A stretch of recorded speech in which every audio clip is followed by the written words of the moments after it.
Si no te gusta sentirte agobiado por los malentendidos, pero igual buscas paz en tus relaciones, entonces respira profundo y escucha. La historia de las tribus de Israel nos enseña una lección vital sobre el juicio y la reconciliación. Cuando las tribus de Rubén, Gad y la media tribu de Manasés finalmente regresaron a sus hogares al este del río Jordán, después de haber cumplido su deber luchando junto a sus hermanos, un acto suyo provocó una crisis que casi desata una guerra civil. El texto de Josué nos narra que, al llegar a la frontera del Jordán, edificaron un altar grande, imponente, visible para todos. Esta acción fue inmediatamente comunicada a las otras 9 tribus y media que permanecían en Canaán, pero el informe llegó distorsionado y sin contexto. La reacción fue inmediata y severa. Las tribus occidentales, denominadas en el relato como toda la congregación de Israel, se reunieron en Silo, listas para subir a la guerra contra sus hermanos. Percibieron la construcción de este altar como un acto de rebelión y apostasía. La simple descripción de los grupos ya nos muestra la fractura que se estaba formando. Por un lado, estaban los de Rubén, los de Gad y la media tribu de Manasés, y por el otro, los otros israelitas. Esta distinción subraya cómo un malentendido puede crear instantáneamente una división, cuestionando incluso si aquellos al otro lado del río seguían siendo parte del pueblo elegido de Dios. La unidad que habían forjado en la batalla parecía desvanecerse ante la primera sospecha. La tensión surge de la ambigüedad. El texto no explica de inmediato por qué las tribus orientales construyeron el altar. No se describe su función ni el propósito detrás de su edificación. Este silencio informativo es el terreno fértil para el juicio precipitado. Las tribus occidentales llenaron ese vacío con sus peores temores. Recordaban el cruce inicial del Jordán, cuando todo Israel entró en la tierra prometida, y ahora veían a una parte de su pueblo cruzar en dirección opuesta, como si se separaran no solo geográficamente, sino espiritualmente. En ambas ocasiones al cruzar el Jordán, se erigieron piedras. La primera vez, fueron 12 piedras tomadas del lecho del río para servir como un monumento conmemorativo, un recordatorio de la intervención milagrosa de Dios. Pero esta segunda estructura de piedras no fue vista como un memorial, sino como un altar imponente, un competidor directo del único altar legítimo en el tabernáculo de Silo. La pregunta que resonaba en la mente de los líderes de Israel era la misma que se planteó con las primeras piedras. ¿Qué significan estas piedras? ¿Acaso sus hermanos estaban estableciendo un lugar alternativo para ofrecer sacrificios, cayendo en la idolatría que Dios tanto había advertido? La falta de comunicación directa con Josué, el sumo sacerdote Eleazar, o los príncipes de las tribus, fue el catalizador que transformó una acción bien intencionada en una ofensa que parecía merecer el más terrible de los castigos. Este episodio bíblico nos lleva a reflexionar sobre las advertencias de Jesús y Pablo respecto a juzgar a los demás. En Lucas 6:37, Jesús nos dice: «No juzguéis y no seréis juzgados». Y en Juan 7:24, añade: «No juzguéis según las apariencias, sino juzgad con justo juicio». Pablo, por su parte, en 1 Corintios 4:5, nos aconseja no juzgar nada antes de tiempo, hasta que venga el Señor, el cual aclarará también lo oculto de las tinieblas y manifestará las intenciones de los corazones. Es increíblemente fácil llegar a conclusiones erróneas sobre las motivaciones de los demás, porque no podemos ver sus corazones. Proyectamos nuestros propios miedos, inseguridades y experiencias pasadas sobre sus acciones, interpretando la ambigüedad de la peor manera posible.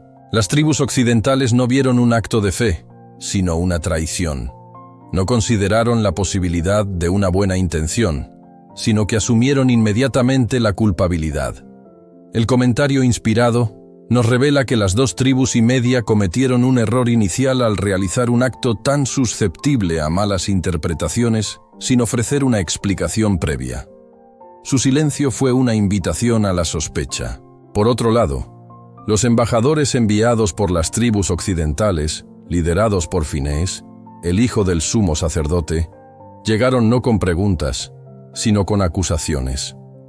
Dando por sentado que sus hermanos eran culpables, les dirigieron reproches mordaces y duros. Los acusaron de rebelarse contra el Señor y les recordaron las consecuencias del pecado de Baal Peor, cuando una plaga divina había castigado a Israel por su infidelidad. La acusación fue directa. Estaban repitiendo los peores errores del pasado. Sin embargo, en medio de la reprimenda, Finehés ofreció una solución. Si sentían que su tierra estaba impura o que necesitaban un altar propio para adorar, eran bienvenidos a cruzar de nuevo el Jordán y compartir la tierra y los privilegios de sus hermanos en Canaán. Aunque la oferta estaba envuelta en una acusación, contenía una semilla de unidad. Afortunadamente, la respuesta de las tribus acusadas no fue defensiva ni agresiva. En lugar de reaccionar con ira ante la falsa acusación, explicaron con calma y sinceridad sus verdaderas intenciones. Aclararon que el altar no había sido construido para ofrecer holocaustos ni sacrificios. No era un altar de adoración, sino un altar de testimonio. Su propósito era puramente simbólico. Habían actuado por temor. Temían que en el futuro, cuando las generaciones venideras preguntaran, sus hijos fueran excluidos de la comunidad de Israel. Temían que los hijos de las tribus occidentales les dijeran a sus hijos: «Vosotros no tenéis parte con Jehová». Este altar, construido a semejanza del altar de Dios en Silo, serviría como un testigo perpetuo entre ellos, una declaración visible de que a pesar de la barrera física del río, compartían la misma fe y adoraban al mismo Dios viviente. No era un símbolo de separación, sino un puente para asegurar la unidad futura. Al escuchar esta explicación, el corazón de los embajadores se transformó. La tensión se disipó y fue reemplazada por un profundo alivio y alegría. Aceptaron la explicación de sus hermanos con gozo y se apresuraron a regresar para llevar las buenas noticias. Inmediatamente, toda idea de guerra fue descartada. El pueblo, que momentos antes estaba listo para el combate fratricida, se unió en regocijo y alabanza a Dios.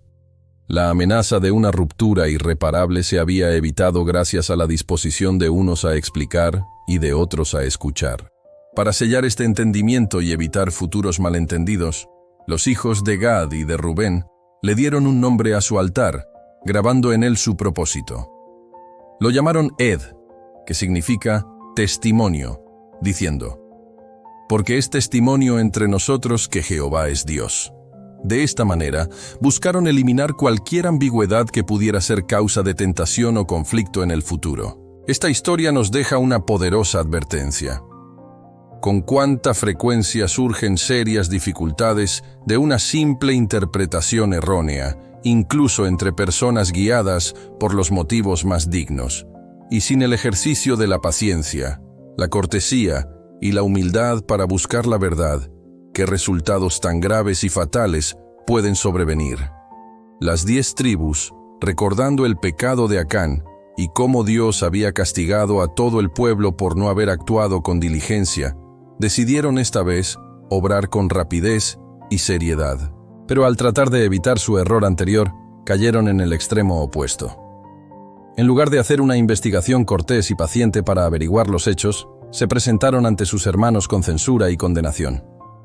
Si los hombres de Gad y de Rubén hubieran respondido con el mismo espíritu de acusación, la guerra habría sido inevitable y la historia de Israel habría quedado manchada por la sangre de sus propios hijos. El ciclo de la acusación y la represalia solo se rompió porque una de las partes eligió la explicación humilde sobre la indignación orgullosa. Que estas palabras resuenen en ti trayéndote calma y sabiduría. Recuerda, nunca estás solo en la búsqueda de la paz y la comprensión. Lleva esta lección contigo.